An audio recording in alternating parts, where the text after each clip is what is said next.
Love और sex में कोई मासूम हुआ मौत का शिकार। कहते हैं कि अपराधी कितना भी शातिर क्यों न हो, एक न एक दिन कानून की गिरफ्त में आता जरूर है।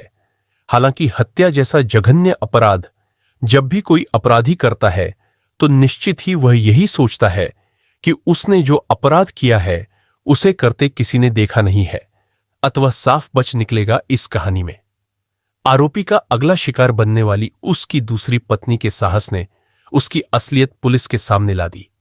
गजब के चतुर आरोपी ने इस सनसनीखेज हत्याकांड को कैसे अंजाम दिया, इसमें कौन कौन शामिल रहा, उसका इरादा क्या था, इतने लंबे समय तक वह कैसे पुलिस को छकाता रहा, ऐसे तमाम सवालों के जवाब सिलसिलेवार विस्तार से जानते हैं। इसकी शुरुआत मारपीट की शिकायत से हुई। 14 मार्च 2022 की दोपहर अनामिका नाम की एक महिला बदहवास हालत में ग्वालियर शहर के झांसी रोड थाने पहुंची। वह काफी घबराई हुई थी। थाने के गेट पर राइफल लेकर खड़े संतरी से जब उसने थाना प्रभारी के बारे में पूछा तो संतरी ने उनके कक्ष की ओर इशारा करते हुए कहा, साहब अंदर बैठे हैं, आप चली जाइए। अनामिका तेज कदमों से सीधे थाना प्रभारी के कक्ष में दाखिल हुई। उस वक्त थाना प्रभारी अपने माताहतों के साथ किसी अहम मसले पर चर्चा कर रहे थे। अनजान महिला को अपने कक्ष में आया देखकर उन्होंने उससे पूछा, कहिए क्या काम है। घबराई हुई अनामिका ने कहा, साहब मुझे अपने पति राजेंद्र यादव के जुर्म के संबंध में कुछ महत्वपूर्ण जानकारी मई दस्तावेज और फोटो के आपको देनी है और उसके खिलाफ रिपोर्ट भी दर्ज करवानी है। थाना प्रभारी ने महिला को कुर्सी पर बैठने का इशारा करते हुए कहा, आप आराम से बैठकर पूरी बात बताइए। आखिरकार आपके साथ क्या हुआ? थाना प्रभारी के कहने पर अनामिका कुर्सी पर बैठ गई, लेकिन पता नहीं क्यों उसके मुंह से आवाज नहीं निकल रही थी। उसकी जुबान सूख गई थी। उसकी हालत देखकर थाना प्रभारी ने उसे पानी पिलवाया तो उसने कहा, साहब मेरा नाम अनामिका है। तसल्ली देते हुए थाना प्रभारी ने कहा, आपके साथ क्या और कैसे हुआ, विस्तार से बताइए। मैं आपको भरोसा दिलाता हूं कि पुलिस आपकी हर संभव मदद करेगी। थाना प्रभारी के भरोसा देने पर अनामिका के अंदर थोड़ी हिम्मत आई। उसने उनसे कहा, मेरे पति राजेश मेहरा 33 द्वारा मेरे साथ मारपीट और गाली गलौज करने की शिकायत दर्ज कराने के साथ ही उसकी असलियत से भी आपको अवगत कराना है। अनामिका ने बताया कि उसके पिता ग्वालियर के बड़े ट्रांसपोर्टर हैं। उन्होंने बड़ी शानो शौकत से उसकी शादी राजेश के साथ की थी। इसके बाद अनामिका के साथ जो हुआ उसकी कहानी इस तरह सामने आई। समय अपनी गति से गुजरता रहा। शादी के कुछ दिनों बाद ही पति उसे परेशान करने लगा था। पति के व्यवहार में काफी बदलाव आ गया था। वह बात बात में उससे झगड़ा करने लगा था। यही नहीं, उसके साथ मारपीट भी करने लगा था। अनामिका पति के बदले व्यवहार से काफी खफा रहती थी। उसकी समझ में नहीं आ रहा था कि वह क्या करे। अनामिका जब भी कभी उसके बदले व्यवहार की शिकायत करती तो वह कोई न कोई बहाना बना देता। यही नहीं, इसके बाद जब देखो तब राजेश मेहरा अनामिका की पिटाई कर उसे घर से निकल जाने को भी कहता। यहां तक कि उसने घर खर्च के लिए पैसे देने भी बंद कर दिए थे। जब राजेश के अत्याचारों की हद हो गई तब अनामिका ने अपने पिता को सारी बातें बता दी। राजेश ने अनामिका के सामने इस तरह के हालात खड़े कर दिए कि अनामिका परेशान होकर खुद ब खुद अपने पति का घर छोड़कर अपने मायके में आकर रहने लगी। 6 महीने पहले पति की सच्चाई सामने आने के बाद वह अपने पति से अलग हो गई। दरअसल 6 महीने पहले इत्तेफाक से कुछ कागजात अनामिका के हाथ लगे, जिससे उसे पता चला कि उसके पति का असली नाम राजेश मेहरा नहीं बल्कि राजेंद्र कमरिया है। राजेश मेहरा तो उसका बोगस नाम है। वह धोखाधड़ी और हत्या जैसे अपराधों में शामिल होने की वजह से फरार चल रहा है। इसके बाद ही अनामिका पति से अलग होकर अपने पिता के पास चेतकपुरी में रहने लगी थी। पति राजेश मेहरा उर्फ राजेंद्र कमरिया ने उसे फोन कर उसके पास लौटने को कहा। अनामिका ने जब लौटने को मना कर दिया तो राजेंद्र अनामिका को फोन पर जान से मारने की धमकी देने लगा। एक दिन तो हद ही हो गई। 12 मार्च 2022 को अनामिका अपने पिता से थोड़ी देर में आने को कहकर घर से निकली ही थी कि रास्ते में राजेंद्र अपने साथियों निक्की, प्रमोद और राजा के साथ खड़ा मिल गया। वह अनामिका को जबरन अपनी गाड़ी में डालकर सुनसान स्थान पर ले गया और उसके साथ जमकर मारपीट की। इस मारपीट में अनामिका की आंख पर भी चोट लगी।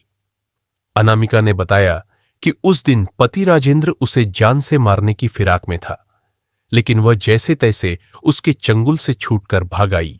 इसके बाद अनामिका सीधी ग्वालियर के झांसी रोड थाने पहुंची और पुलिस को अपने पति की असलियत बताने के साथ ही कई अहम दस्तावेज भी सौंपे। जैसे जैसे जांच आगे बढ़ रही थी, पुलिस को नित्य नई नई जानकारी मिल रही थी। पुलिस ने अपना रिकॉर्ड खंगाला तो इसी थाने में राजेंद्र मारपीट के एक मामले में फरार निकला। राजेंद्र यादव को गिरफ्तार करने के लिए एक पुलिस टीम बनाई गई।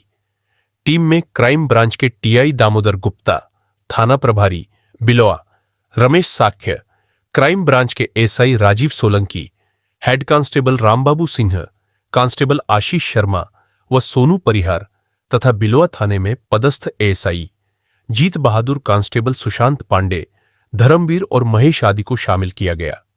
इसके बाद मुखबिर की सूचना पर 16 मार्च 2022 को पुलिस ने उसे बिलोआ क्षेत्र स्थित उसके फार्म हाउस से हिरासत में लिया। पुलिस ने थाने लाकर उससे पूछताछ की तो उसने एक ऐसे सनसनीखेज अपराध का खुलासा कर दिया जिसके बारे में सुनते ही पुलिस वालों के पैरों तले से जैसे जमीन खिसक गई। पकड़े गए युवक का असली नाम राजेंद्र यादव था। राजेंद्र ने पूछताछ में जो कुछ बताया उसे सुनकर पुलिस असमंजस में पड़ गई। वजह यह थी कि वह एक संगीन अपराध था और वह आज जिन 4 हत्याओं के बारे में पुलिस को बता रहा था उससे ग्वालियर पुलिस अभी तक पूरी तरह अनभिज्ञ थी।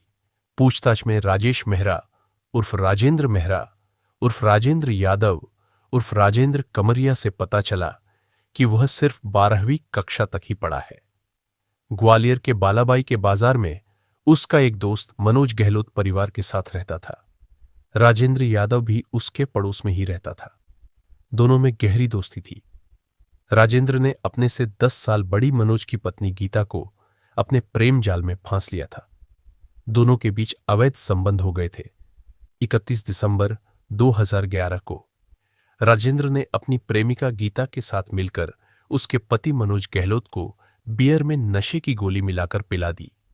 इसके बाद उसका गला दबाकर मौत के घाट उतार दिया और फिर मनोज की लाश झांसी के पास बेतवा नदी में फेंक दी थी। उधर मनोज के परिवार वालों ने कोतवाली थाने में मनोज की गुमशुदगी दर्ज करा दी थी। मनोज की हत्या के बाद राजेंद्र और गीता ने शादी कर ली थी। शादी के बाद गीता और राजेंद्र मऊरानीपुर रहने चले गए। यहां पर गीता का मकान था। तकरीबन 2 साल बाद जब गीता से राजेंद्र का मन उब गया तो सन 2013 में राजेंद्र ने बड़े ही सुनियोजित ढंग से गीता का मकान हड़प लिया। उसके बाद राजेंद्र ने रहस्यों से भरी किसी फिल्म की तरह गीता, उसके बेटे निक्की और भतीजे सूरज को भी चाकू से गोद कर मार डाला। उसके इस अपराध में राजेंद्र के भाई कालू और उसके जीजा के भाई राहुल ने भी उसकी मदद की थी। इस वारदात के बाद राजेंद्र मऊरानीपुर से फरार हो गया। तिहरे हत्याकांड से मऊरानीपुर क्षेत्र में सनसनी फैल गई थी। इसके बाद पुलिस किसी तरह इस हत्याकांड के आरोपियों का पता लगाने में सफल हो गई। इतना ही नहीं, पुलिस ने हत्याकांड में शामिल रहे कालू और राहुल को गिरफ्तार करने में सफलता हासिल कर ली। लेकिन राजेंद्र यादव नाम और हुलिया बदलकर इधर उधर छिपता रहा। पुलिस ने उसके ऊपर इनाम तक घोषित कर दिया। खुद को कुंवारा बताकर राजेश उर्फ राजेंद्र ने अनामिका को सन 2014 में अपने प्रेम जाल में फांस लिया। अनामिका ने पुलिस को बताया कि राजेश से उसकी दोस्ती सन 2014 में ट्रेन के सफर में हुई थी। दोस्ती बढ़ने पर राजेश ने दिल्ली में अनामिका की नौकरी लगवाने में काफी मदद की थी। इस वजह से दोनों के बीच गहरी दोस्ती हो गई, जो बाद में प्यार में बदल गई। बाद में दोनों ने आपसी सहमति से शादी कर ली थी। शादी के वक्त राजेश उर्फ राजेंद्र ने अपने को कुंवारा बताया था। राजेंद्र ने अनामिका से एक नहीं बल्कि कई झूठ बोले थे। उनमें सबसे बड़ा तो यही था कि उसने अपनी पत्नी से मकान मालिक कुलदीप मेहरा का परिचय अपने पिता के रूप में करवाया था। राजेंद्र ने अपना नाम भी अनामिका को राजेश मेहरा बताया था। बाद में अनामिका को पता चला कि कुलदीप मेहरा राजेश उर्फ राजेंद्र का पिता नहीं बल्कि मकान मालिक है। बाद में पता चला कि राजेश ने कुलदीप मेहरा की तकरीबन 5 करोड़ रुपए की जमीन भी ठग ली थी। शादी के बाद राजेंद्र ने अपनी पत्नी को बहन के घर रखा था। राजेंद्र और अनामिका के एक बेटा भी है। पिछले 10 सालों से राजेंद्र अपना नाम और भेष बदल कर रहता रहा। कभी पगड़ी लगा लेता तो कभी क्लीन शेव रहता, कभी दाढ़ी बढ़ा लेता था, कभी राजेंद्र यादव बन जाता तो कभी राजेश मेहरा। वह लग्जरी कारों का भी शौकीन है। साथ ही वह अय्याश प्रवृत्ति का तो है ही। पहले वह लड़की से दोस्ती करता है, उसके बाद उनकी प्रॉपर्टी पर सुनियोजित ढंग से कब्जा कर खुर्द-बुर्द कर देता। बात करने में हाजिर जवाब राजेंद्र यादव के अपराधों का कच्चा चिट्ठा खोलते हुए ग्वालियर के SP Amit Sanghi, additional SP crime Rajesh Dandotiya ने संयुक्त रूप से पत्रकार सम्मेलन में पत्रकारों को जानकारी दी। 2011 में खास दोस्त मनोज गहलोत की हत्या 2012 में ग्वालियर में पीडब्ल्यूडी के इंजीनियर के मकान में भाड़े पर रहा। उसकी पत्नी को फांस कर 60 लाख की ठगी की। चेक बाउंस मामले में गिरफ्तारी वारंट 18 जून 2013 में धारा 420, 467, 468, 471, 120 भादंविका केस उसके खिलाफ दर्ज हुआ। 2013 में अपने भाई और जीजा के छोटे भाई के साथ मिलकर अपनी प्रेमिका गीता और उसके बेटे और भतीजे की निर्मम हत्या कर दी। कड़वा सच तो यह है कि अनामिका का कई मर्तबा मन हुआ कि वह अपने पति के बारे में पुलिस को सब कुछ सच सच बता दे, लेकिन राजेंद्र के खिलाफ मुंह खोलने का साहस नहीं जुटा पाई। जब अति हो गई तो वह पति के खिलाफ पक्के सबूतों के साथ थाने में जाकर खड़ी हो गई। वैसे भी पति के खिलाफ खड़ी होने में ही अनामिका की भलाई थी। पति की कारगुजारियों से अनामिका को गहरा झटका लगा है। इससे उबरने में फिलहाल उसे वक्त लगेगा। पूछताछ के बाद राजेंद्र को न्यायालय में पेश किया गया, जहां से उसे जेल भेज दिया गया।